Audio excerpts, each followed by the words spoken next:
Barnaby is the premier podcast spotlighting people of color. Every week, we talk news, what we've been playing, and tell you who's invited to the cookout. Our show is all about talking about gaming through a prism of blackness, because we are the culture. Welcome to Chicago, y'all. Yo, what up, everybody? What up in Chicago? This is the Small Movie Podcast with Khalif Adams. I'm your host, Khalif Adams. This is episode 540 of our show, rocking with you here live on X, YouTube, and Twitch. Excited to talk to you all because we have a really fun episode talking about a couple of different things in the mix. We're going to be talking a lot about Monster Hunter with our Monster Hunter review. Me and Cam are going to be talking about that. And then I'm going to be sharing an interview we did with the crew from Old Glory Studios about their awesome way that they're thinking about building games. And also they have a dope crowdfunding effort that's happening for them as well.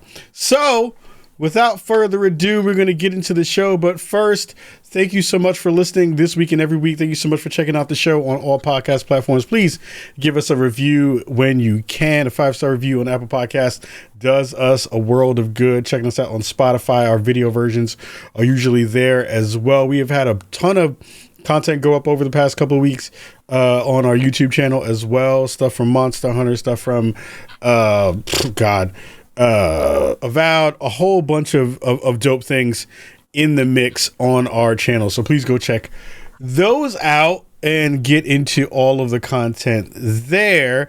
So the first thing we're going to do for this episode is we're going to bring in our friend Cam Hawkins to talk about our time with Monster Hunter Wilds.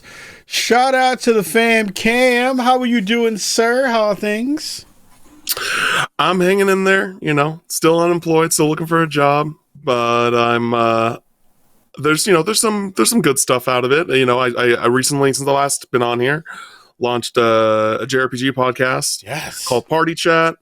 That's me and Kevin Kenson, who is a pretty prominent YouTuber. We talk about everything in the news of JRPGs and other Eastern titles because we feel like that is a niche that isn't really covered a whole lot in this space that deserves more love. And and it's been slow but consistent growth over the past 8 weeks. So it's been a good time, and we've been really enjoying that. We have a Patreon over on Patreon if you want to check that out as well, and YouTube, and podcasting platforms, of your choice. We got that going for you. Badass. What's the Patreon? Do you know the link off the top of your head? I don't know the Patreon off the top of my head. It should be like Party Chat JRPG Pod. Patreon.com /C/JR Party Chat JRPG Pod. That's right. That's the name of it. Or Patreon.com /Party Chat JRPG Pod. Nice. And so yep. Excited for you all because I know I think you care about a ton in that space. I know there's a couple of games coming out fairly soon that'll also be in that space as well. That'll get you some more love when it comes to the JRPG side of things. So I want to jump into our review of Monster Hunter Wilds. I know you and I have played some of it together. We played with Jada from IGN as well. Shout out to Jada. Jada's amazing. Yes. Jada, wherever you may be in the Marvel Rivals streets with Squirrel Girl getting it in, I hope that you are doing well, and massive love to you for being amazing. Also, shout out to our wonderful friends in chat, Zhang Pao and Wheels 1993. Love you too, fam. I see you in the chat. I see you rocking. So we got codes from Capcom a couple weeks ago. I think probably 2 or 3 weeks ago now at this point. Maybe even a little bit longer. And when you're going through the process of reviewing a game like this, these games are big. Like these are games that take up a fair amount of time. They take up a fair amount of energy, and it feels like a lot of the goodness that has come through from Monster Hunter over the years. You have a really set and big community who really loves this game in a big way. And I know you've had a ton of time with the series over the years and played multiple iterations of the game. What would you say your kind of fandom for this series is in the grand scheme? I would say like I'm more than a mainstream enjoyer of Monster Hunter, but I wouldn't say I am a massive Monster Hunter fan. Like the people that have been playing this series consistently since either like the beginning on the PS2 or like where it really got its gears turning in the PSP era and then later in the 3DS era. There's there's definitely people that have been around much longer than I have. I started with World, and I do really love World, and I'm really excited to kind of talk about where Wilds kind of lands from that game, both in good ways and bad. I think I started into the Monster Hunter space with Worlds in the last game, and then jumped into Wilds for this time around. And I have to say, like, I think, we got a chance to see previews at Summer Game Fest last year. We came out of that really excited and really hyped for what we got a chance to see and get a chance to see, like what the next layers of this game were supposed to be and what they are. And, I think coming out of the previews and going into the review session, which is crazy because it was a really long time if you think about how far it was from the time that we got a chance to see the game for the initial time and then getting a chance to kind of finish it. What are your overall feelings about Wilds now, having played most of it kind of through what they call the kind of first, it's not an ending of the game because it continues, after you roll credits on it. But what are your kind of initial thoughts about Wilds in the way that you've played it and had a chance to review it? Yeah, so I think that this game is going to be the most attractive Monster Hunter yet for mainstream players, for people that aren't super hardcore fans that have played through multiple iterations. But with that being said, I do think that they have taken this approach to make it more digestible for a mainstream audience, but then they're in lieu of that, they've taken away things that I thought made the kind of minute-to-minute gameplay a little bit more. I don't want to say it's like a minutia of it but there's like just small little details that made Monster Hunter World specifically fun to hunt the monsters that they've kind of really taken away in this game, both like directly and kind of indirectly at the same time. I think that the combat is definitely the best it's ever been. I think that the combat is something that, like, no notes, y'all have made it better. Which it is in a sense going to be hard for people to go back to World who did start with Wilds and be like, oh, and they had a lot of fun with Wilds, and they're like, oh, is this what I've been missing out on? Let me go back to World and check World out. And then you're going to see that kind of reverse in gameplay. Not saying that World is in any way bad, but there's just like so many quality of life things, admittedly, depending on the weapon that you pick, that may be hard for you to accept if you were to go back to World after. But I think overall, when we were playing this game, I was in the mindset of like, this is a great game that I have a lot of problems with, that I think that the mainstream audience is not really going to care about. And I think that that game would still be like well reviewed, but like despite that, I do like World more because of the things that they took away. Even though the actual just kind of hunting the monsters, using the weapons, I think has felt the best it has so far in the series. Yeah, I agree. So like, I am basically a newbie to the series. I think I had my own issues. Like, I'd played betas of the game before and checked out, small pieces of it here and there. I think one of the things that I always kind of came to an understanding was like, okay, here's the flow of a fight. Like, we're not even going to talk about the the campaign, because the campaign really doesn't even play into the way you think about this game. I think actually, I do want to talk a little bit about it actually, because of the way that you're introduced to monsters. And I thought you had a really good comment on it when we were playing about you kind of lose the mystique of finding and tracking so many of the monsters that you would usually go find in the world, because the story mode literally walks you through basically each one of the monsters that you're going to wind up facing in the game. Talk to me a little bit about, how that kind of played into your expectations, and then did that feel like it kind of met those or didn't meet those in the ways that you kind of played it? Yeah, so I think that World had this really great sense of exploration wonder, where you would go to a map, even if you were doing story stuff, like you would go to the map and it wouldn't just like take you straight to the monster. You still had to like kind of roam around. You pick up your resources along the way that you want to pick up. And then you would find like tracks, or you would find markings that you'd have to like shave off or something like that to like get a sense of like, oh, this came from this creature. And sometimes it is the creature that you're looking to hunt, and sometimes it's a different creature on the map, a monster on the map.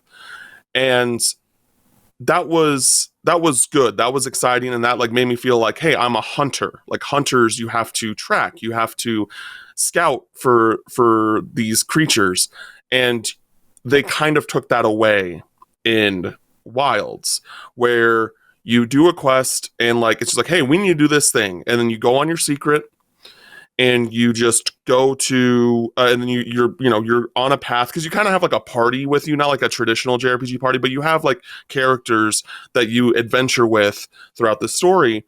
And no matter what happens, no matter what part of the story is, you are just going to be you're going to run into this creature one way or another. Either the creature's going to run into you, or you're going to run into the creature.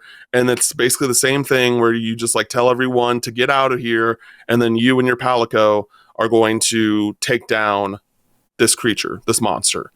And for me, it just kind of took away from the hunting aspect of like, or like the build up to hunting the monster. Because even when you do optional quests, you have like these different base camps, because like one of the big things that they were trying to push in Wilds is like, you don't have to go back to your base of operations after every hunt.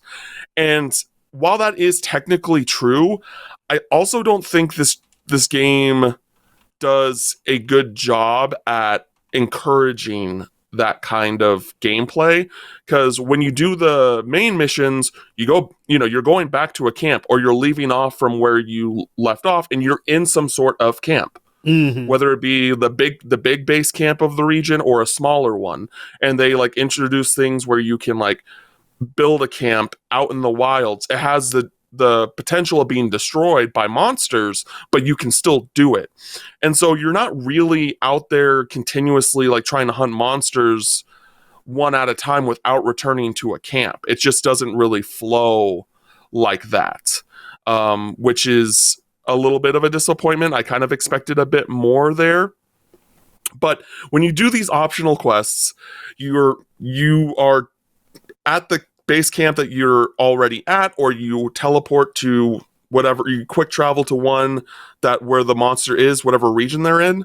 You leave the camp and the monster is right there. Like there's no sense of exploration, there's no sense of finding this creature whatsoever. It's just like you can like go off the path and it's right there ready for you to hunt. And it's in an intentional way, in a way that like that they want you to feel like you can kind of hop in and hop out with the hunts.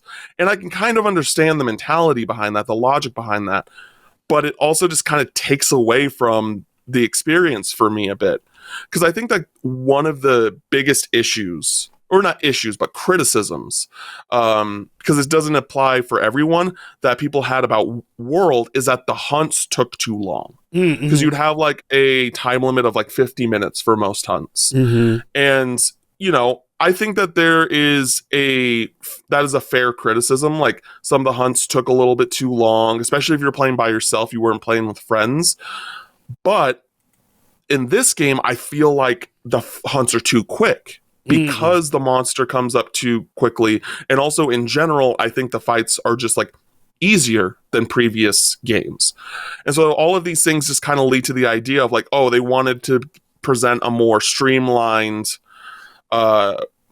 easier type experience, but then they're also trying to make this game as kind of like open world as ever before, and it kind of like it's kind of hypocritical of each other. If you want this quick like hop in hop out, that's not the same as like having these big exploration type regions where you can kind of just start quests by engaging with monsters instead of like going to like the quest board or the quest person to choose a quest. It's kind of hypocritical there.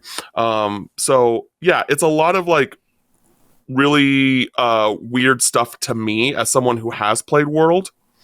And I have a little bit more to say on that, but I have been talking for a little bit, so I kind of wanted to hear from you after all of that. No, I agree with you in a lot of different ways. I think the thing that came back to me, especially when you start to look at the map, is you kind of see, like, the thing that I love about games is when you kind of don't see the underpinnings of the game mechanics in a way. Like, you know what, like, so this, like, you know what the main task at hand is when you're playing a Monster Hunter game. Go find the monster, beat it up into submission, carve it up, get pieces of the body for the thing so that you can get, you know, outfits and pieces for building different versions of your weapons, right? That's the main gameplay loop for it. When we saw the initial conversations in the previews, it talked about this really big open world and all these different levels where all of those things are kind of, you know, roaming around, and you'll run into a monster, then decide if you want to go fight it or not. When you start to look at the way that the monsters behave in the game, it starts to fall apart, because then you see not only where monsters are located in the map, which was a thing that didn't really happen before until you had to, you know, incrementally learn about those monsters and figure out where they would be, find their nests, that kind of stuff, and then go track them down and go kill them. But it's interesting now because one of the things that I didn't like about Worlds was how long those fights were, like you talked about, because it was like, I'm beating the hell out of this thing, and then it just gets up and runs away, goes to some other part of the map. You go chase that thing down, go beat it up again. It runs away again. And that just didn't feel fun. This one, like you said, they've changed it in making it a little bit faster, but it showcases a little bit of like, you know, where the monsters are probably going to go on the map at that point. You can kind of see the regions where they are. They also do travel from fight to, like, in the middle of a fight from one point to another. They go between these kind of like 3 to 4 different spots on the map. And that doesn't feel as dynamic as it should either. That it feels very like you have an understanding of where things are going to happen. So you can kind of just like go there once you have map knowledge to be able to go find that thing. I haven't seen a fight yet where I was surprised by what the monster did. And that was an interesting thing. Like, once you learn the pattern, again, Monster Hunter is a game about pattern recognition. Once you learn the pattern of the fight, you understand that part. But it didn't feel like, besides the moments when monsters fight each other in the world, everything else felt very dialed into a formula, as opposed to feeling like it was dynamic in the ways that we were told it was going to be very dynamic. Like, we remember having discussions, or at least seeing, one of the things that got me so excited about the game was the weather system aspect of the game. There was a moment that we saw early, if you're watching the video version of the podcast tonight, there was a moment where, you know, in the sandy area, this desert area, you know, a monster kind of like opened up a sinkhole, and then other things could fall into that sinkhole. And we saw in previews, we saw like this big lightning storm. You can use the lightning storm as cover. You can basically use it to fight things and have lightning hit the monsters and do damage, all that kind of stuff. In my gameplay time, and tell me if I'm bugging, but like that didn't also seem like a thing that really came through in the game in the way that we were promoted for the way the game was promoted. It didn't feel like those things came together. You were saying exactly what I was going to say after you were done talking. You were saying everything that I was going to say. Like, I think that they did, and I want to say like kudos to Capcom's marketing because these aren't features that aren't in the game. They are in the game. Yes, but they don't happen remotely as frequently as they should. Right. And so like when they've been that was like a big thing that they've been pushing. Like a lot of the things that they've been pushing with the marketing and promotion of this game are just either not actually, or like they either have things that kind of get in the way of that idea, or it just doesn't happen enough, or it's not like available enough. Because the weather system, I probably experienced that twice in the desert system, or in the desert region, out of the 16 hours I played to beat to hit credits, the first thing of credits. And we were actually talking about it when we were playing with Jada. Apparently there's another weather system in the forest area. I didn't see it. I don't know what y'all are talking about. I was like, what are you guys talking about? You know what I mean? And so that's another thing that just, I'm like, okay, I guess this exists. And it didn't happen in any of the other regions from my experience either. So it's one of those things where I feel like it was either a thing that doesn't happen frequently enough that I guess might happen in all the regions, or it's half-baked and they just didn't commit to it as much as they should have, which is also upsetting.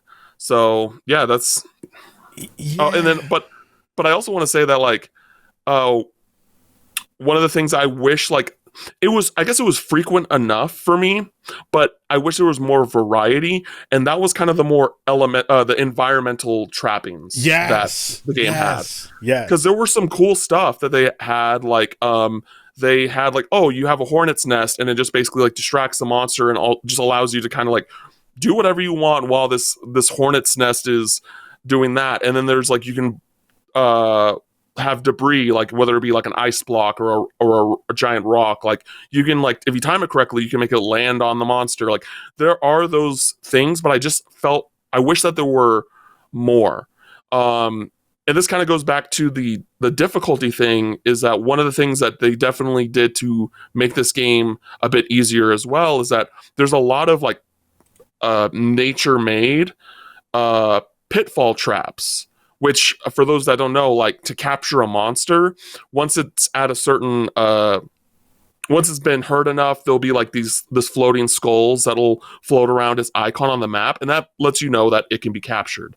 And so whether you use a pitfall trap, or there is a natural made pitfall trap that happens, or like that they run into, or your Palico drops shock traps, which is another thing that's just like feels really easy, like feels really overpowered, because you can only carry one of each trap on your person at a time. And I think it's because they know that it's just such an effective thing.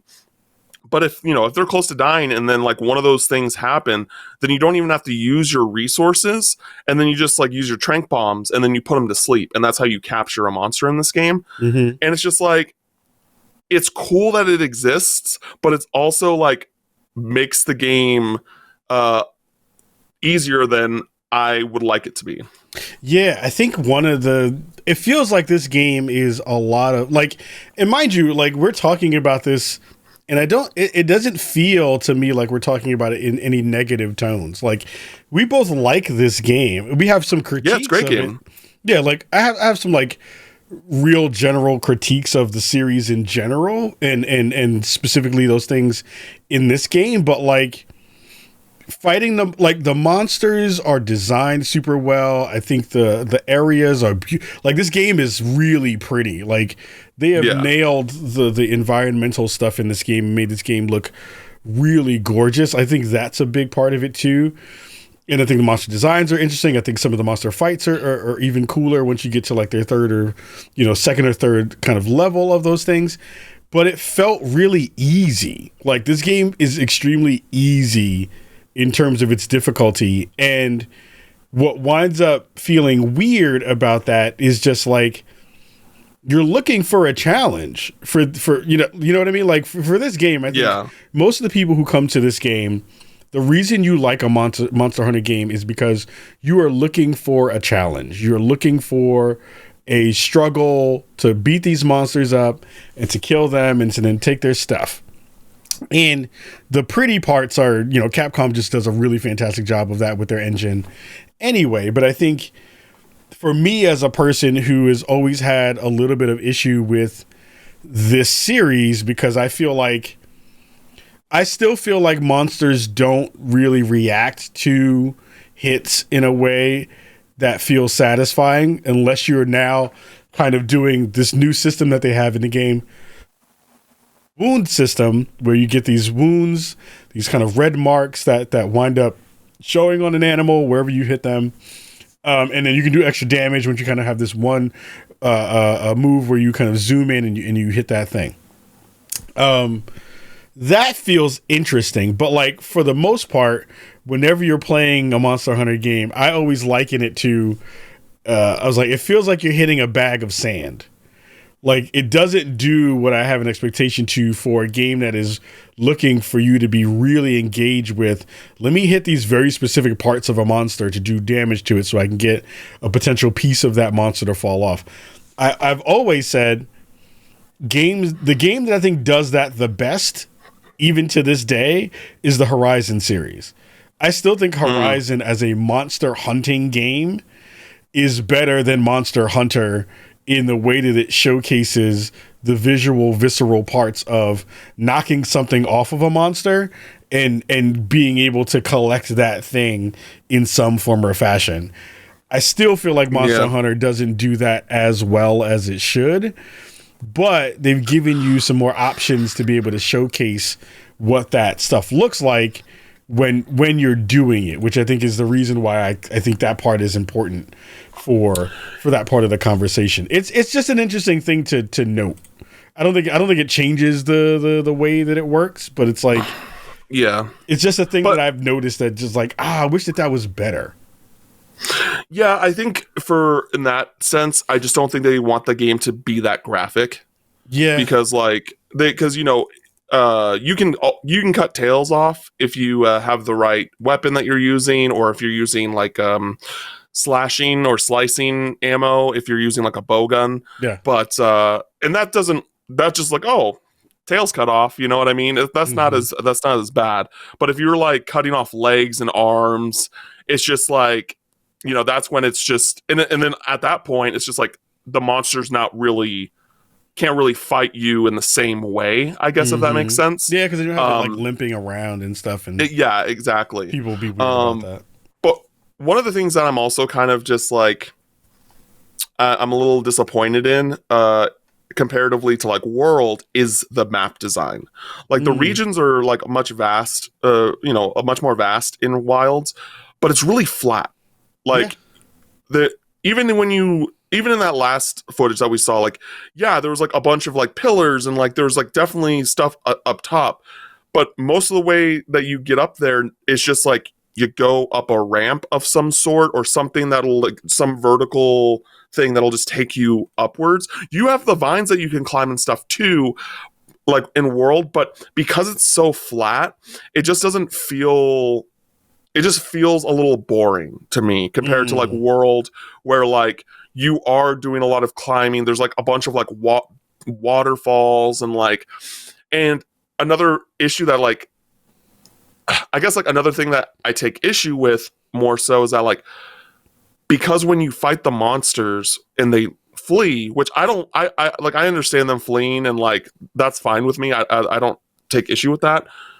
But in this game, you don't need to, you know where they're going because your secret just like follows them. But in World, you have to kind of figure it out. Like you get a sense of direction based off where they're going, but they will outrun you. Like, no matter how fast you're going, basically, they will outrun you, and they will, you have to, like, kind of figure out where they're going or where they went. And that's, like, the stuff that and you know, you have the map and stuff, but because in World, it was a bit more, like, vertical in its design, just because it says, like, oh, it's right here.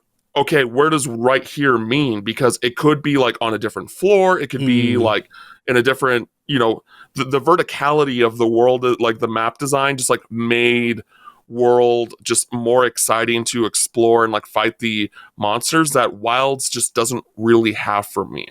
Yeah. It's I think I'm trying to still, like, this is one of the weirdest games that I've reviewed in a while. Not because I think anything is specifically wrong with it, because I always think when I go back to games or when I'm finished with a review, I'm like, did I enjoy that experience? Would I go back to that experience? Is it something that I feel like, you know, once the review, because, you know, for folks at home, reviews are fun because you get a chance to basically leapfrog everybody else to be able to play a game early and be able to have thoughts without the internet kind of influencing them. But you do wind up also having this moment where you're like, I wonder how other people feel about this. One, you wonder how other people feel about it. And two, you play things differently when you do for pleasure than you do for review. Like, you're thinking about very specific things and you're tracking those things and paying attention to all of those pieces to put into a review for later. And you always wonder, at least for me, I always come back at the end. I'm like, was that fun? Did I have a good time with that part? And I'll be honest, the game wasn't as fun as I thought it should be until I got to play with you and I got to play with Jada. I agree. The multiplayer experience of the game is infinitely better than the single player experience of playing Monster Hunter. And I think that goes back for me into what is the main gameplay loop. And that main gameplay loop and mechanic, to me, isn't as interesting and exciting because you wind up leaving those sessions afterwards and being like, was that it? Okay, cool. I beat this monster. It wasn't that hard. The visceral parts of it were pretty rote because I now understand the patterns that I need to go into to go fight this thing and do that. But it winds up being, I know the exact things that I'm supposed to do every single time, and I have an expectation of what I'm going to get every single time for the most part. Like, you're going back and repeating a thing for the hope of getting a roll or getting a piece of that animal that you can use to build a piece of gear that literally has some attributes to it that change what that's going to be based on your weapon and based on your armor. But you're really just chasing armor for the main gameplay loop of what you're supposed to do for the next 6 to 8 months until they put out more DLC is refight these same monsters for the hope to get a thing so you can hopefully get a piece of gear that you can wear that is just adornment. And I'm like, that doesn't seem like a really interesting gameplay loop that's going to keep me connected to this title in a way. I do want to play more of it. I do want to continue to play more of it with more people because I still, like, as a newbie, I still don't have the understandings that you may have or Jada may have about, like, oh, if you put on this piece of gear with these adornments and these extra attributes and these things, it makes these fights easier to do. But I'm like, these fights are already easy. You know what I mean? Like, I didn't have to change up any of my gear. I picked gear that I thought just looked dope and then was fighting the thing and it died. And it wasn't anything else past that. It wasn't a lot of strategy. It wasn't a lot of, you know, me thinking hard about trying to outsmart the monster. And the trap stuff was cool, but that didn't happen enough. The weather stuff didn't happen enough. So it winds up being a game where I agree with you a ton that it's like, this feels like the mainstream version of a game that a lot of people find very niche. And they're trying to move it from that niche audience to one that is more generalized for a bigger audience. And I don't know. I agree with you. I wonder if that loses a little bit of the flavor that Monster Hunter fans really, really care about in those ways. What are your last thoughts about Monster Hunter Wilds? Yeah, it's interesting because like I've seen some other people talk about how World is was kind of an anomaly for its time too, kind of like how we feel about Wilds from Worlds to Wilds. Yep. World kind of had that same vibe where like seemingly, apparently, I'm not entirely sure, but like people are saying like that like the stuff that I really like, the tracking, like the footprints, stuff like that, that wasn't in previous Monster Hunter games. That was something new to World. And to me, it's just like that just makes sense as like what you would do if you were hunting animals. But apparently that wasn't like a common thing in the series beforehand. And so like there were people that were even more seasoned to Monster Hunter that didn't really care for that stuff. And so like maybe that's part of it as well. I'm not entirely sure. But and then, you know, they also got rid of in this game, you know, they kind of like replaced it with the wound system that you talked about. Like if you destroy a wound, you get a part, but like the parts used to fall off and you had to like pick them up. Mm-hmm. And like, I liked that aspect more. Just, I like the wound system. Like I think that should stay for sure. Yes, Cause but I like the pieces falling off because it made you feel like you're doing damage to this creature. Right. Yep. And you're getting rewarded for it. But like now, if they drop something, it's basically just something for your pod launcher thing. Mm-hmm. So, which just like I hardly ever use. Like the only time I ever really used it was if I had, you know, the few times that you had to fight an alpha of a group, and you had to separate them from the rest of the group and to fight it. And like that's really all I ever used it for.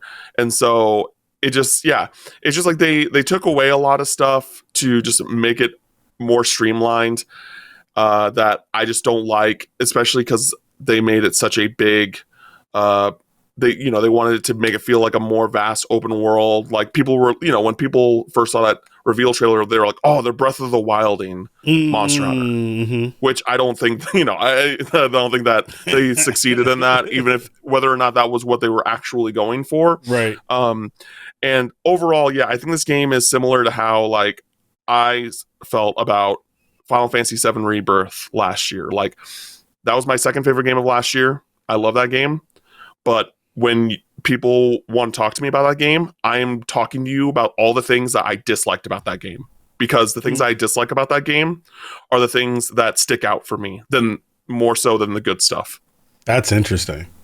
Yeah. It's a game that I love, but I can't help talk about the bad stuff. Yeah. This game is so weird in that way. Like, I feel like you have to really put on blinders, or not blinders, but you have to really kind of figure out what your expectations were.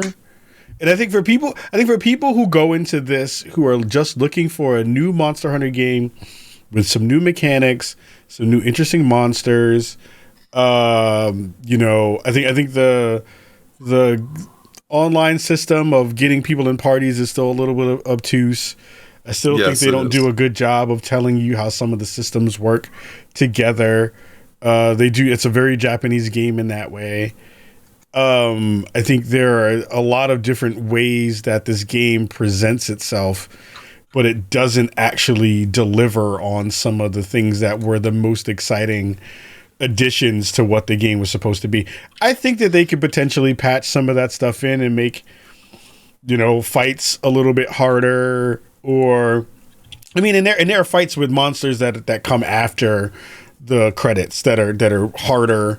That's because it's the higher rank, right? It's the higher rank stuff, right? So I think that's also a thing that people understand. But even when fighting some of those monsters, I didn't feel like there was a ton of challenge. But again, I have to go back into that game. I'm reviewing like 5 different things right now, and go back into that game and feel if that's different. So I think, you know, I'd love to come back to this at some point and return to this conversation to see if once we've gotten some more gear, spent more time in the world, played with more people, if it feels like, oh, we just didn't play Endgame as much as we should have to have a fuller part of the discussion be really fleshed out. But the initial timing that I think most people will get, I think I spent like 25 hours or so before like getting to roll credits and do other stuff. I did a fair amount of other stuff in there, but I still think like there are too many systems in this game that they don't tell you exactly how they connect, and it expects you to know and be like, well, you're a fan of Monster Hunter, so you should know this already. Like, for newbies, there are some tutorialization parts, but like for the most part, it's like, you know how to play Monster Hunter, you are a Monster Hunter fan, and we don't have to explain to you these pieces of things that just work in the space. Go ahead, Cam. You're going to say something. Yeah, I just think that Monster Hunter is always going to be a series where, like, if it's your first game, there's always going to be that kind of level of overwhelmment on like the systems, because especially just the amount of crafting, not even the armor or the weapons, but like the resources that you get to like make potions and like antidotes and like all of those things to make the experience to help you when you're hunting the monsters. That stuff is always going to be overwhelming at first. Even for me, as someone who plays the game pretty regularly, I'm just like, oh man, what ingredients do I need to make this thing? And like, I have to go back to the crafting list, but then they also have systems that make it easy, where it's like, if you see something that you were like, I want to make sure that I always like have this in stock if possible, you can turn on autocraft. So like when you get the materials to buy to make it just does it. You don't. But on top of that, though, it won't do it if you have a max amount of what you can carry. Like you can only carry 10 potions. Right. So if you pick up an herb, it's not going to make a potion for you. And it's not going to, even if you use a potion, which is one thing I think that they should fix. Yep. Where like, if you use something that is on autocraft that and you have the resources on hand to make it, it should autocraft it for you. That's definitely something that I think a quality of life update, which I would like to think that they could do in just a patch, that they should do, which would make that whole onboarding process and just general gameplay experience feel a little bit more approachable. Yeah. Before we let you go, I do want to talk a little bit about performance. I think, again, we talked a little bit about how pretty the game was. We played it on different consoles, different platforms. You played it on Xbox. I played it on PS5 Pro. How was your experience with it, and how it ran on Xbox? I thought it ran great. Yeah. I didn't really have any issues at all. Like I really couldn't. It looks good. I don't currently have access to like an HDR television, so I can't really like talk about the HDR-ness of it all, but like visually looked good. I had a great time. The one thing I guess I'm kind of curious about is so one of the things that was really exciting when I played the beta is that I noticed that they had an arachnophobia like assistance type feature, but there being not one but two spiders in this game, which is another thing that like small thing, like for the amount of monsters that are in this game, really weird how there's like multiple of the same species. Yes. When there's so many options you can choose from. But anyway, yeah, so there's two spiders, and like the first one didn't bother me really at all. The second one did bother me a little bit, and I didn't really feel like I'm like, what would this look like if I didn't have the arachnophobia assistance on? Because it feels like nothing has really been altered or changed to make this creature, the spider creature, look less spidery. But I'll have to look for you and tell you what the differences were. Yeah, but regardless, it's cool that they did it regardless, and that is something that they are trying to do in the like more of in general. So yeah, I'm dying. Like I know you, and I know you have arachnophobia. But I'm like dying to understand what that feeling is. I know it's scary for people who have it, but I'm like, I wonder what that feels like in my body. That's a whole nother conversation for another time. But I played on PS5 Pro. I should be playing stuff on both on my normal PS5 and my PS5 Pro. Because now, like when I'm asking people for review code for stuff, Somebody in chat was like, "No, you don't. You don't want to know what arachnophobia feels like."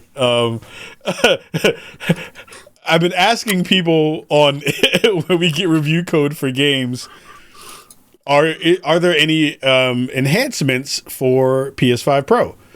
Does it feel like there's anything in there? Again, this game has a PS5 Pro enhancement to it. It's already been baked into the code, so there wasn't a patch for it, or anything there, and it felt pretty good. Like I played it on. They have like a quality mode, performance mode. They have a balance mode.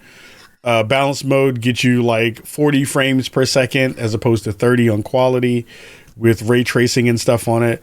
It was weird at first because I was playing it on performance just to kind of see what it was going to look like.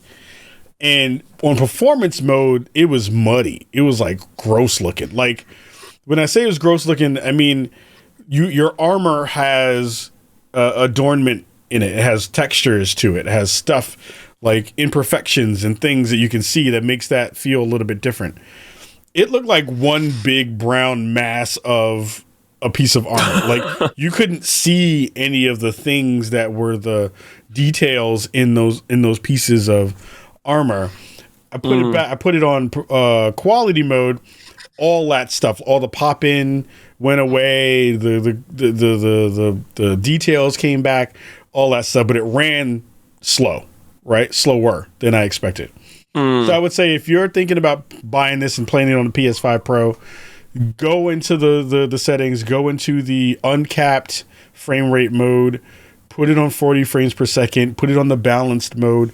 That gives you the kind of best of all worlds version of what you're going to play in that game. It kind of makes me sad that I didn't get a code for PC, because I do want to see what that game looks like on PC, but I'm sure it looks freaking stupid. Looks super good. But if you're in that market, if you are one of the people who did have a PS5 Pro, that's how it kind of runs on that thing. So yeah. Yeah, I was just saying. I remember you mentioning that when we were playing the game and about the pop-in. But I didn't really notice that when I played on Xbox. But also, I didn't really look for it. So I don't know if it was like major stuff for you, or if it was just like small details of pop-in. But it was distracting. Yeah. That's the only reason I brought it up, because it was actually distracting. I was like, why does this game look so bad in this mode? And it shouldn't. It should look really, really good. In the way that it's going to come across. So, word. Wow, we said we were going to talk about this for like 30 minutes. We almost talked about it for an hour. We still have an interview to share with the folks at home. Before we let you go, Cam, give them again another pitch for your new podcast and any other things that you want to share with everybody in Chicago. Yeah, so you can just in general follow me on social media at Cam Final Mix, and yeah, we have a JRPG podcast called Party Chat, a JRPG podcast. It's me and Kevin Kenson, where we talk about the news, what we've been playing, and the topic of the show for the week in regards to JRPGs and other Eastern titles.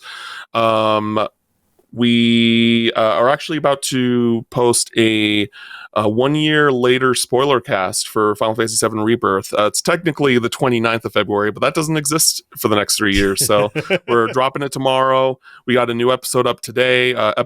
We have weekly episodes that go up every Thursday, Wednesday if you subscribe to our Patreon. And, we also do get reviews and hopefully in the future interview opportunities, and those just go up public when we're able to, whether it be embargo or like as quickly as we can. So that's me. Dope. Everybody in the chat, give Cam some love.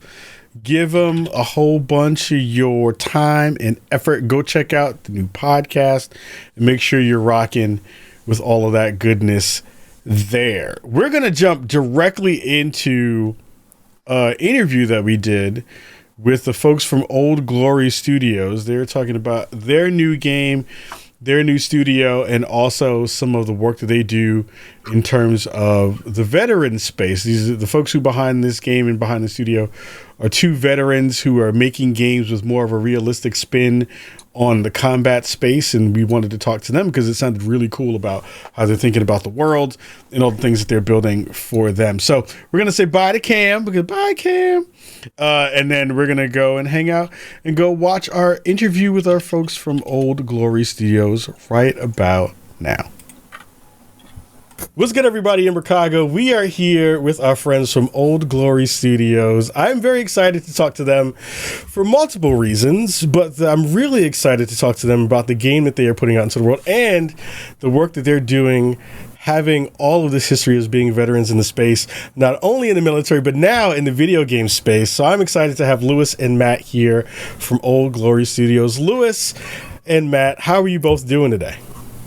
Doing well, Khalif. Thanks. Doing awesome. Appreciate it. Excited to have you here. When our friends over on the PR side, brought your work to me, it raised my eyebrows in a couple of different ways. One, because it is a interesting combination of veterans in the space, not only from the military side, but also having seen that you all have both, over 25 years combined in experience in the gaming space, making games and being in that space.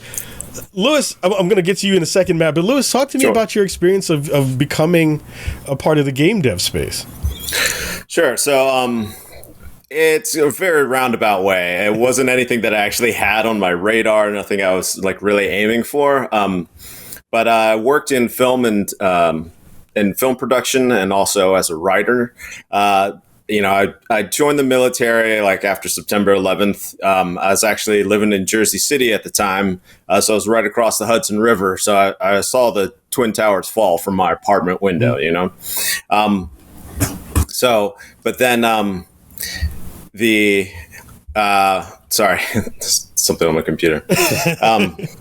Sorry, are the bane of it. Yeah, no worries, right. No worries, Sorry. No worries. Just give me 1 second to close all this stuff. No worries. But yeah, so then basically after I got out, I got back into film and film production and in writing. So I ended up producing a few films that were documentary films that were shot in South America while I was still writing. So then an old friend of mine saw a play I'd written about some. He saw a reading of a play that I'd written about some soldiers who were stranded on a mountaintop in Afghanistan. And then a few months later, he invited me to come write for him at Ghost Recon Wildlands, where he was narrative director. So that's pretty much how I got into the industry. And, I really enjoy it. So I'm here. That's rad. Matt, give me a little bit of info about how you got into the space. Yeah, I've been wanting to get into the space my entire life. So, but like Lewis, I also joined up after 9/11.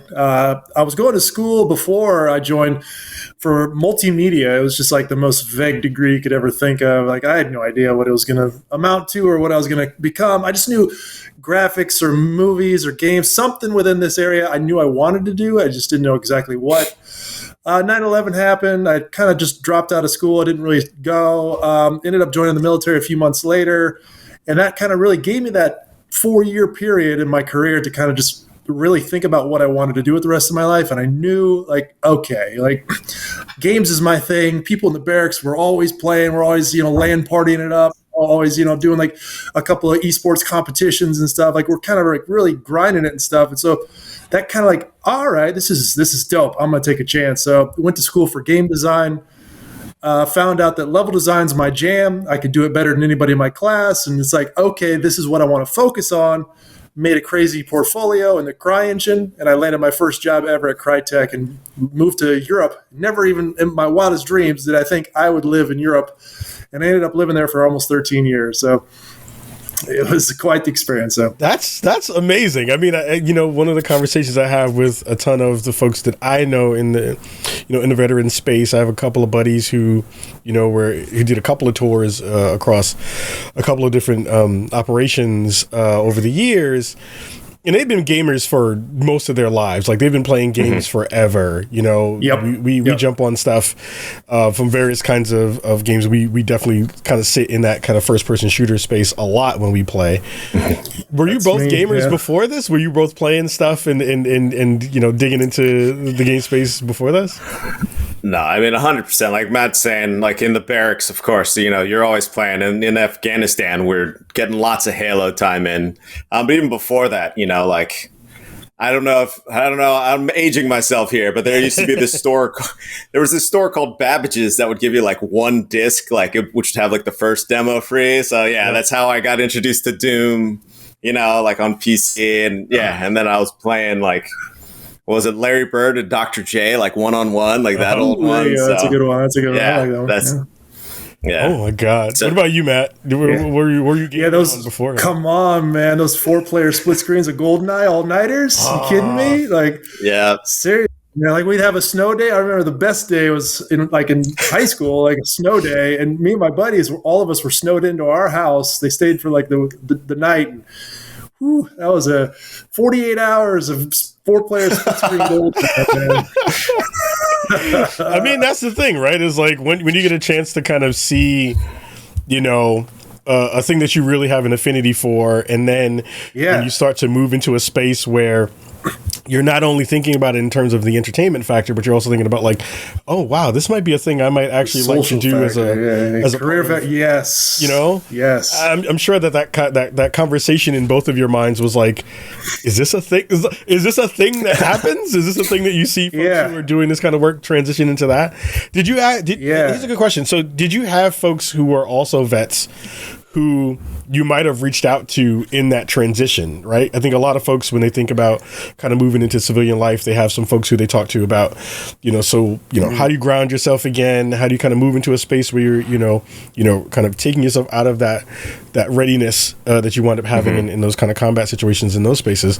How did it kind of work for you all in terms of finding your footing in a space like this that is so very different and has so many other new obstacles that are probably just as terrifying in some ways? How'd you kind of make that transition too? Did you reach out to any folks specifically to kind of like get your head around it?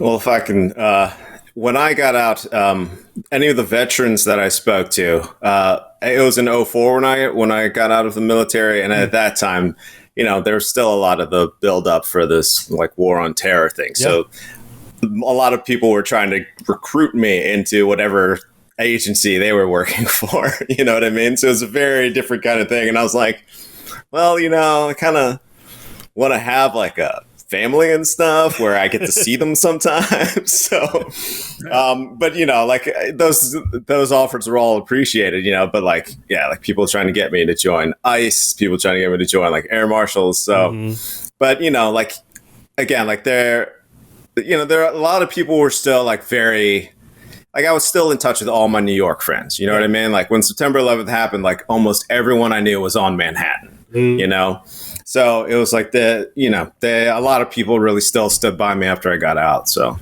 that was really appreciated. What about you, Matt? Yeah. Were you, because you talked about kind of jumping into game design, like really jumping in on the design side. Did you have any folks in the military space that you kind of related to that had any affinity or kind of connection to you getting started in that space? No, like this is, I guess this is just straight bootstrap. Like I just went straight forward myself. I knew that's what I wanted. Like I said, even like early days, I remember like, before like Google, I don't even, like whatever we searched for on the old school internet, I can't even remember, Yahoo or something, just searching for game design. I love that we're old. Yeah. We're really dating ourselves with this episode. But I just remember, like, is this even possible to make a career out of this? Like, this was like in my freshman or junior year. I don't even remember high school, something like this. But I've always had that kind of passion for it. And so just being able to take that step, it was so motivational. Nothing was going to get in my way. I remember when I was ETSing and basically getting out of the military, I mentioned that, if I was going to rejoin, I'd rejoin as a Ranger. And you should have seen that recruiter, the guy who was ETSing me, like his eyes lit up like, ooh, you could really be a Ranger. We'll make you sergeant. And I'm like, no way. If I go back in as a Ranger and I come in as an E5, they're going to tear me. They're going to eat me alive. Like this is like this guy from driving, Bradley tanks. And now he wants to be an infantry Ranger. It's like, no, they're going to just destroy me. And my mom would kill me too. Like, what are you doing? You're supposed to come out of the military. I was just like, they tried to kind of keep me in, but it's just like, I'm going to this school. I'm going to learn it. I'm going to try my best. And it's like, I sucked in high school. I was not a good student. Like, I was maybe like a C student, like average or below. Like, I just didn't have any real motivation.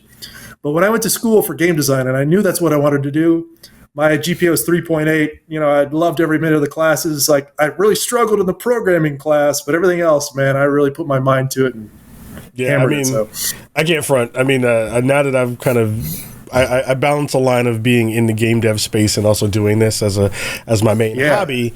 But I remember I took a programming class and my brain fell out of my head. I was like, oh, totally. This is what this is? It's just not for me, man. It's a different mindset. It's like it's a different. It's literally its own language, and if you don't get it and you don't speak it, you're struggling, man. And that's what I was doing. So. Yeah, I rock with that. Trust me, I'm team C student for a minute. Yeah, I was. Yes, I'm in that boat a little bit too. One of the cool things that I read on your website, and we're going to talk a lot about Outflank in a second.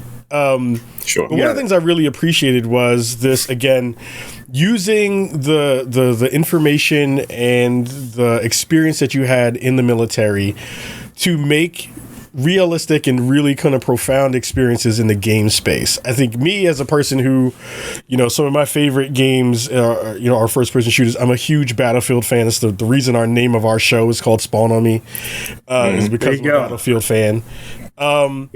What are some of the things that you, while playing some of those games, became some drivers for you that you were like, this is nothing like what this actually is, and we want to rectify that in the games that we make. I'm curious to hear your thoughts about that, because that's really interesting. So if I can start, like, please. This is back before I was actually in the game industry, but I got out, and then like the Rainbow Six games that were out, like I think it was Rainbow Six 2 or something that I was playing, right?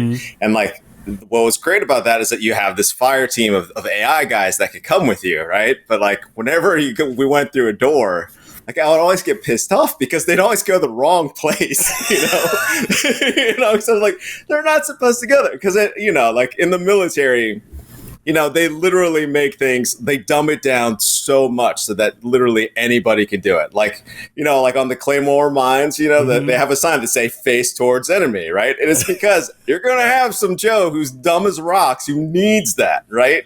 So that's why I couldn't understand, why can't the AI just go where they're supposed to go when you go through a door? But yeah.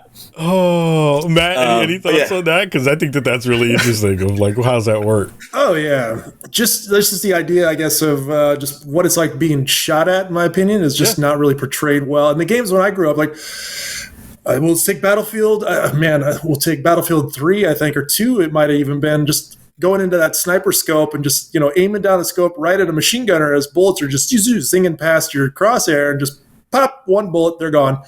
Like, that kind of situation to me just really grinded my gears, where you should be fearing for your life in this situation. Like, one of those bullets could kill you, and you're already under fire, and yet you're steady as a calm as a Hindu cow, right? So it's like, it's just one of those situations where it just kind of stuck with me. It's like, man, like, we are trained in the military just to at least from when I was in, maybe Lewis was trained a bit different, just send bullets at the enemy, F with their head, get in their mind and, dominate the field with firepower, fix, flank, and finish. It's kind of the 3 Fs. And so a lot of the games I was playing just weren't portraying this in a way. And I was just like, man, like, you could totally and I started creating design documents or, design methods in my head to kind of come up with this concept. And it's been sticking around with me, man, forever. Almost 21 years now. The same kind of concept has been mucking about in this noggin here, and just we're now starting to make it a real thing. So yeah, I mean, my buddy, he's our best sniper whenever we play anything, and. The translation, and we would sit down and have so many conversations about, because I was super curious about how do some of the things you learned in training and in real time battle, how does that translate to what you're playing right now? And I would ask him, hey, I'm trying to zero in on this. How do I do this properly in a way that feels good with this? And he would tell me, he's like, all right, you gotta adjust for this win here. Like, there's how many downrange in this way. Like, you got to pay attention to certain things. And then I would try that and it wouldn't work, and he would do it, and it'd be instant kills for him.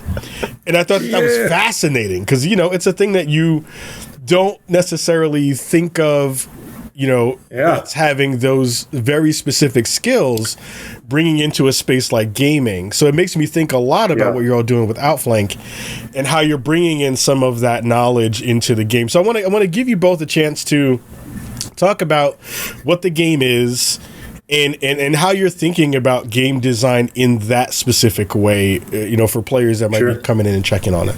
Cool. Go ahead, Matt. I would say it's a I hesitate to even say tactical. It'd be like a strategic FPS, mainly focused with the esports model, and we're just kind of like trying to wrap this system around replayability, dynamic environments, player-driven environments, destruction, construction, and just overall this kind of like very heavy team-oriented focused play style. So when it comes to the design, I'm really, again, trying to harken back to what I was just talking about with like the sniper aiming down the scope and bullets whizzing past. We have kind of two forms of combat. There's the open field combat, and then you have the close quarter CQB combat. And with that open field combat, it should feel almost like a different style of strategy or play tactics for the players to kind of overcome to get in close. And that's where these larger open field skills and teamwork comes into play. Again, the fix, flank, and finish. But once you get in close, now you got to finish, right? That's the hard part. And that's where the CQB stuff comes in, the close quarter combat. And that's where the game just kind of, you can excel in one area and not in another. You can excel in the strategy part, and you can, you're not the best, you're not the sweatiest player to get the most headshots, but you can really think about the plan and, have your team execute from kind of like a top-down view, kind of a real-time strategy position. But then you just give your player base a chance to excel and shine, whether they're, the best skilled player at the rifle or the sniper rifle or machine gun. There's something here for everybody, and I'm just trying. Like I said, I think it's easy to learn, hard to master. So for me, that's kind of really where we want to focus. And so combining all those elements together is really delivering this really special package. So for folks who are new to what you're bringing to market, and thinking about that stuff, what are some easy analogs for them? Because for me, when I hear what you just said and when I think of games that I have played that have been similar or close or have some kind of connection to that, I think of some of my favorite games, to be fair. I think of SOCOM in a big way. Oh, yeah. I think of MAG, which didn't get enough love in the way that it worked, which was really fantastic. That was like super early, way too early for its time, like 128 versus 128 people. But you had this really great general mode where they were basically like, all right, I'm not actually on the battlefield, but I am directing groups of people to go and do the flanking and doing that movement of that. Talk to me a little bit about, the balance there from that player perspective. Do you think it's more like SOCOM kind of esque version of a game? Does it feel more like a MAG kind of game? Give me an analog of, I'm sure it's probably somewhere in between, but like what's kind of the closest analog you can think of?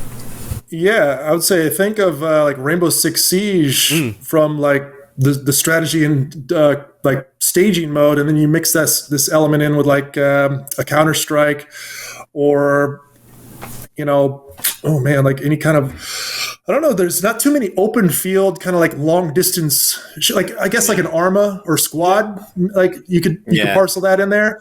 But this is more, I guess, accessible. We like we're using the term accessible, where it gets you engaged, it gets you into the combat. Like hell, like Cleve William talk, like Battlefield 2 had this commander mode where you can call in artillery, do the little the drone, and like all this stuff. Like there's these types of roles for different people. This has been something I've always thought has been really cool to do, like let players see the battle from high above and make this strategy and plan. But now we're trying to focus more in on like it's like the game of basketball. You got to design the court, you got to put the 3-point line in where it's at, the free throw line. You got to set the rules before you really start playing the game. So that's what we're doing. So Lewis, I know you wanted to jump in and add some pieces to that. Yeah. So one of the things that we are trying to do, like So Matt and I, again, we both have a lot of experience in the AAA space. Like Matt worked on Tom Clancy's Division 1 and 2. Like I worked on Ghost Recon Wildlands and Breakpoint. And like, at least when we started, there's very much a thing where it could be there are a lot of elements of authenticity that were in the game, but you could still like very easily get into it, right? But now a lot of those games that were in that space, like Call of Duty, for example, like they're kind of straying more towards being like just like an arcadey almost, or like Fortnite, or you can play as Snoop Dogg, or Nicki Minaj, which like they're great and the game's still fun, but then you can't pretend like that it's authentic, you know what I mean? But then like the games we were talking about, like you're wondering about Nicki Minaj on a battlefield, aren't you? It's too many thoughts running through my mind when you say that. None of them are reasonable. Just imagine being the guy being killed by Nicki Minaj on the battlefield. So. I mean, exactly. I don't want someone running at me full speed, rapping at me while they're trying to kill me. Like it doesn't really seem to work.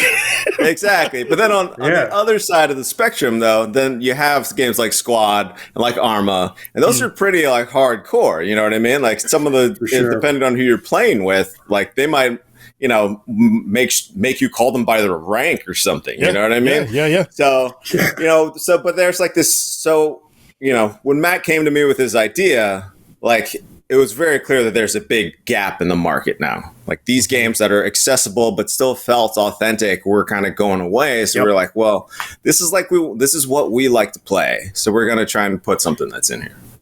Yeah. I think, and just to add on that, sorry, we're not trying to follow any trends with this. Like it's like the extraction shooter kind of trend, the battle royale trend.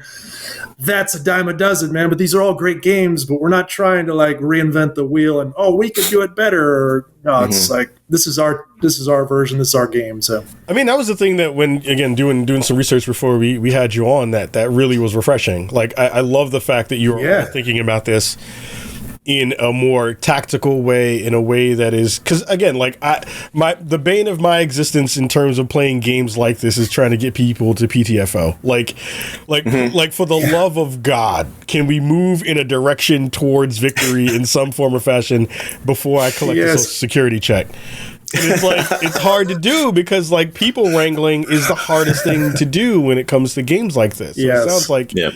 I want to hear your thoughts about that, actually, because I think for games like this, for me, success is always about the not only just the minute-to-minute minutia of, completing a task and getting to the end goal, but it's a lot of it is camaraderie. It's a lot of it is just like, how do we get folks together who can pay attention and do something together towards a common goal?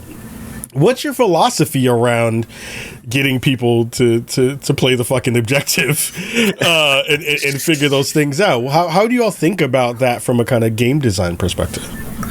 Sure. Well, we're definitely trying to get a lot of that stuff baked in, we want to make the game very easy for people to team up and to actually establish a team. So we're actually talking, we've been getting some good advice from Hastro, the owner of Team Envy. He's telling us about all these different features that would really help facilitate like a team play. And we actually, in our ideal situation, as we continue, because it's going to be basically a live game. So our ideal would be that, okay, you get a subscription as a team, so then whatever, like vanity items or weapons that you get them as a team, so that way, because again, like going back to Ghost Recon, like I know, like I love those fans, and I know that they love like the personalization. So very often they'll like all squat up and they'll all like dress like the same like SWAT team or whatever from LA or something. I don't know, but then like we'll be able to be like, okay, well, your team has all this, you all will have this helmet or what I mean, or this like outfit.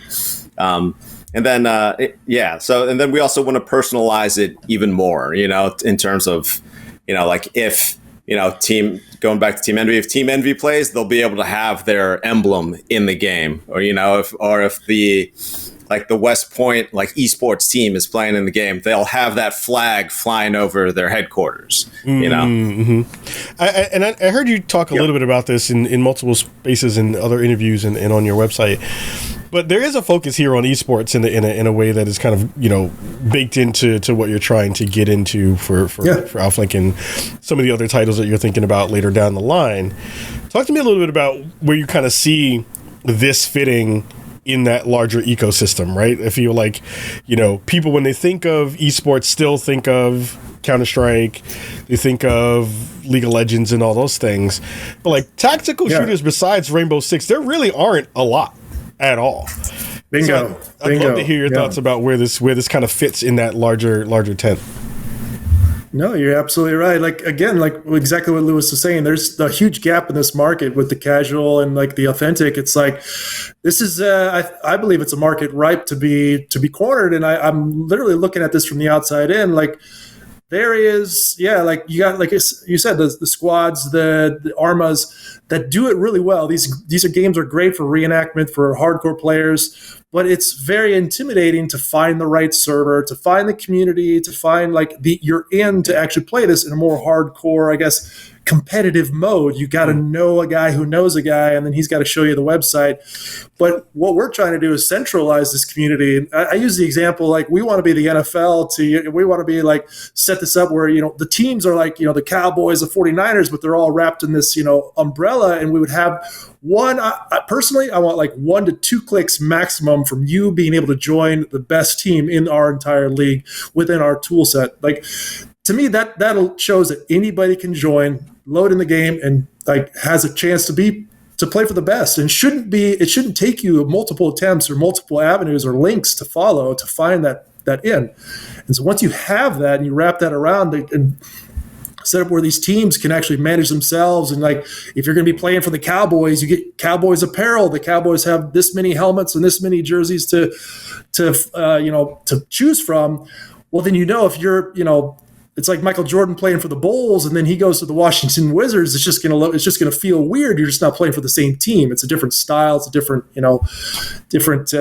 time and different take on it. So that's what we really want. Your character should be your team, and you should really like feel like you have something unique. So when you leave this team, the military, you feel kind of like either disconnected or just kind of like, you got to find your new path in life. So that's what we're going for. Yeah, I think the biggest barrier to a lot of those games is just like onboarding and getting folks together. 100%. You know, like I remember being on game battles back in the day.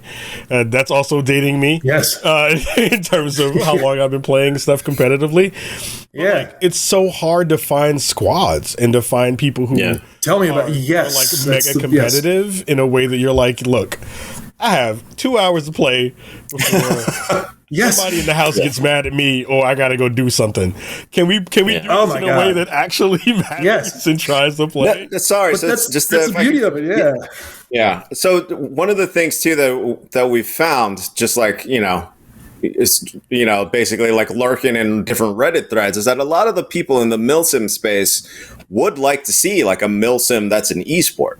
You know what I mean? And part of it is because, they don't want to spend, 4 hours on their Saturday, like playing, So like the structure of, making it more sport-like, like adding these kind of esport elements to that game, like make it something that, like when our play tests, when we have like just one match, it'll like the longest one we've had was what, like not even an hour. I think it was like 45 minutes. Not even an hour. 45 minutes.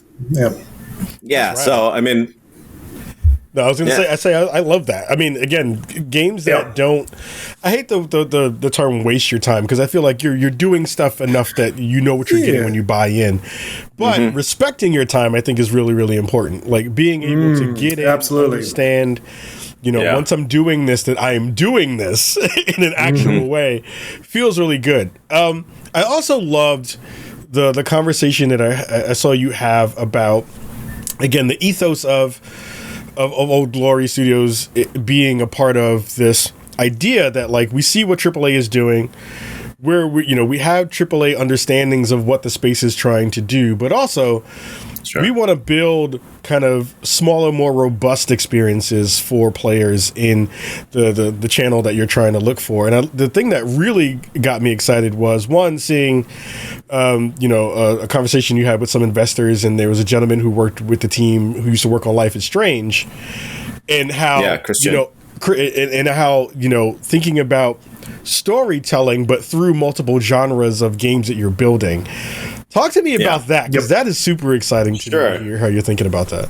Yeah, so so for example, like Ghost Recon Wildlands, again, it's the first game I worked on, AAA game. But when it came out, I was very surprised to learn that there was this like really passionate part of the community that only played the PvP. You know what I mean? So then I realized, well, all this writing, all these cinematics that we worked on for 2 years or something, like they're just ignoring all that. They're just skipping through it.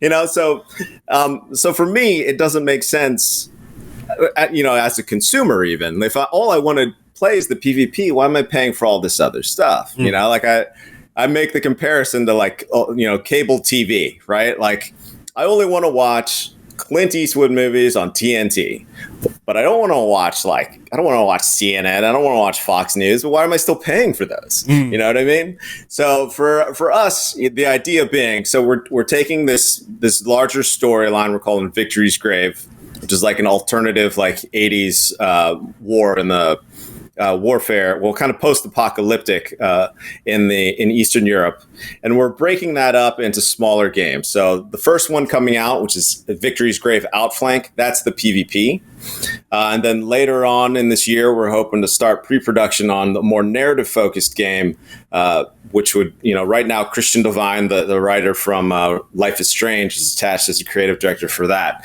So if people want just the PvP, they don't have to deal with the narrative at all, because very often in AAA games, the PvP is gated by the narrative, but if people want a narrative story, they don't have to deal with the PvP at all,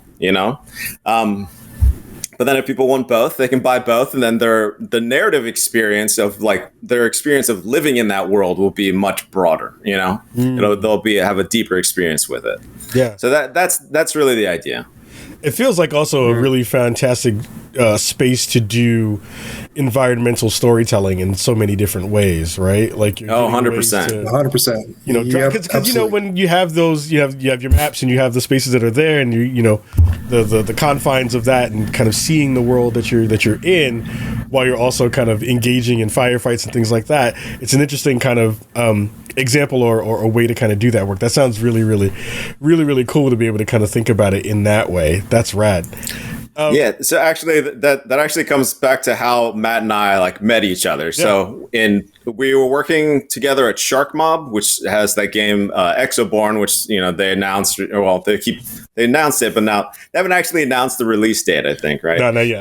But they keep having play tests and stuff, right? But Matt was the lead level designer, and I was working on the narrative team. So we collaborated a lot because we knew what the genre of the game was roughly going to be. So we knew that a lot of the narrative would have to be told through the environment, So there's a lot of there, honestly, for me, it's some of the best collaboration I've ever had with environment art and level design. So, exactly what you're saying, the storyline is going to be there in the space, as well as, when we do something that's more what's traditionally thought of as narrative. So when you think about, because I love, weirdly, I love movies around Vietnam and some of the stories there. Yeah. Like I grew up, again, born in '78, child of the '80s. So Platoon was a huge movie for me. Yeah. Watching that stuff.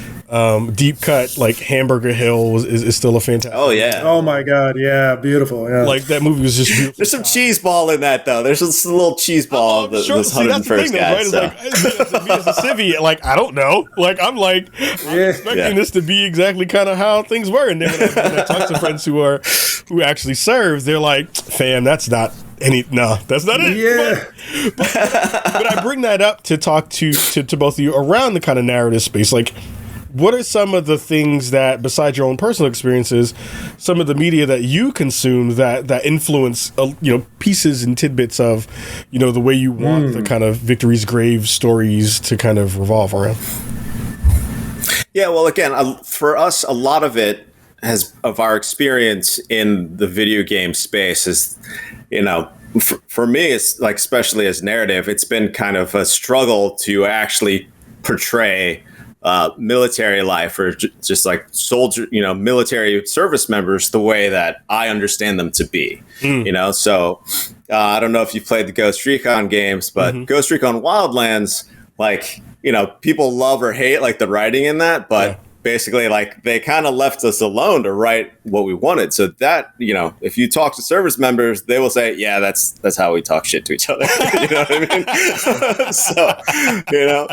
mean? But as opposed to, but then in Breakpoint, there's a lot more kind of top-down control, especially after John Bernthal came on board. Yeah. So, it's a lot of my game writing career, again, these are great games. There's a lot of great, stuff that goes into it. But a lot of my career has been, either French or Canadian people telling me, oh, this is how like American spec ops are supposed to behave. They're just going to be ultra disciplined and like robots, and it really gets tiresome. And actually, like, in a way, it's like insulting. You know what I mean? So they're like, well, this is how you're supposed to have been. Why aren't you like this? Why don't you write people like this? So, but yeah, so again, like from the cultural side, that's definitely something that we try to bring in. And again, like you talked about like other media, I guess that we might see it. Again, for me, like a lot of the more recent like military films, like again, like technically amazing, right? Like Saving Private Ryan, like there's definitely stuff in there that feels, in terms of the combat and the action, that feels correct.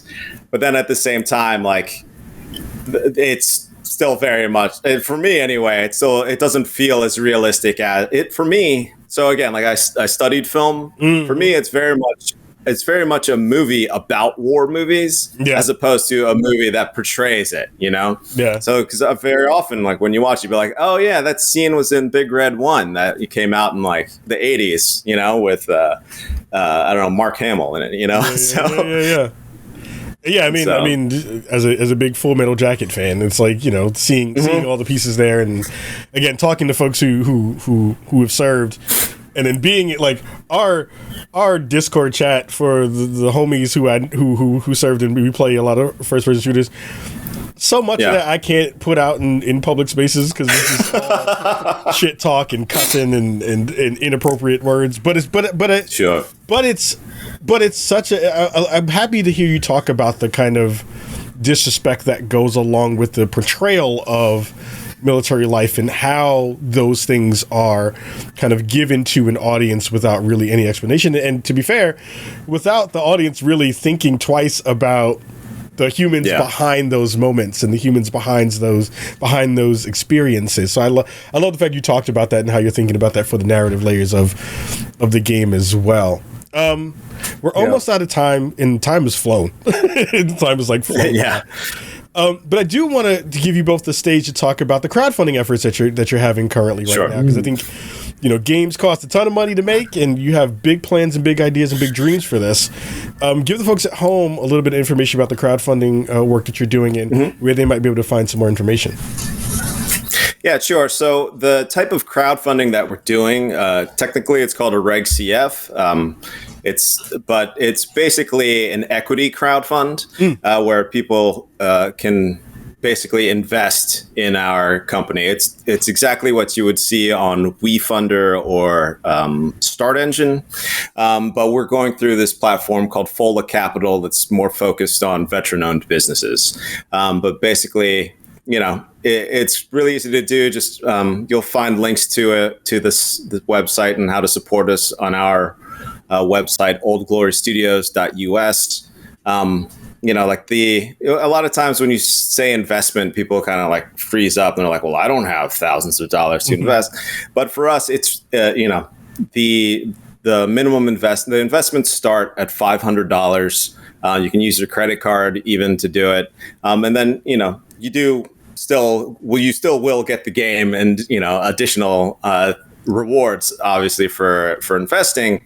But then you also get a small piece of the studio as well. Again, like it may not feel like a big investment to you, but it's, if you want to show some support to, putting veteran voices, especially like in the public space, really, if you think about it, this is the premier medium of our time right now. And like with all of the portrayal of military people in this space, like none of it is really authored by actual people who've seen, the military, who've been through the military. But again, if you just like the idea of Outflank as well, with the PvP, like in this kind of milsim esports space, like please support us as well. So that's right. Matt, any last words before we get up out of here for the folks at home? Yeah, for sure. If you dug what you heard, if you think this is a really cool endeavor and you want to see this come to fruition, contribute part of the crowd fund. But like Lewis is saying, it's you're not just going to get the game and help with contribute. You actually get a part of Old Glory Studios as well. So that's something I've actually never seen in any kind of crowd fund in my lifetime. Like I can think of any Kickstarter. It's like, imagine you get, some stake in, Robert Space Industries, and now you can, own a part of, Star Citizen or something. They're not offering that, but we are. So it's like, it's a unique opportunity. You can back the project, you can back the game, you can back the narrative, you can back any part of what you heard tonight, but you also get a stake in it as well, and you get to see us. Our reward is your reward too. So I love it. Gents, thank you so much for spending some time with me today. This is fascinating and fantastic. Absolutely. I'm really excited to see. Thanks for having us, and continue to push forward on these. So on these appreciate projects. it. Yeah, absolutely. I think it's like you both said. It's so important to be able to showcase and share the actual experiences of folks in service and who've been in service and who've gotten out. And I think this is a perfect kind of gateway to kind of see some of those layers kind of really be in a space that we all care about, which is the video game space, in a much bigger way. So, gents, we'll have the links to the site in the show notes, and we'll share it out online once the show goes live. But again, thank you both for spending some time with me today, and much success to both of you. Appreciate it. Pleasure. Thank you. All right, everybody. That's Lewis. That's Matt. That's Old Glory Studios. Much, super, super dope. I'm high. I need to get my hands on the sticks at some point and play this bad boy and check out what's going on. Hell yeah. So I can scream at people and be like, you need to fucking play the objective. Anyway. So we're going to get up out of here with some final thoughts on this episode of Spawn on Me. Thanks, everybody. We're going to take a quick break, and we'll be right back after this. Yo, so that was the crew from Old Glory Studios. They were fantastic, super fun to be able to talk to them and hear about all the work that they're doing with the games they're making and the kind of universe that they're building across multiple games and multiple titles that they're hoping to make in the space. So that was a long, glorious episode of Spawn on Me. Shout out to Cam for our Monster Hunter review. Shout out to the gents from Old Glory Studio. Shout out to Lewis and Matt for rocking with me this week. This episode will go up tomorrow, a little bit later in the afternoon. If you're watching us here on Thursday evening, we had a late night rock with all of you. This will go up tomorrow, so you can check that out. Please go share it. Watch and subscribe. Please, we went over 6,000 subscribers on our YouTube channel. We finally broke that barrier, so we're hoping to get to 10 before the end of the year. And we have some dope stuff in the works as well. I'm reviewing Split Faction right now, so working my way through that game. Assassin's Creed is going to be coming up very, very shortly. In terms of that game, there's a couple of things that are coming up, and then GDC is coming up in a couple of weeks in March, and I have some appointments to check out some dope games as well when I head down to San Francisco to go talk to some devs and talk about what we are all doing in this video game industry that is bugging out. We didn't even talk about Monolith closing. There's a lot of things to discuss in that respect too. Again, I think the grand scheme of that discussion is just like, man, that Wonder Woman game sounded really, really cool, and it sounded like it was going through a lot of different changes throughout its development cycle, development life, and that wind up causing a lot of issues in terms of what WB was trying to get done and what was happening in that space.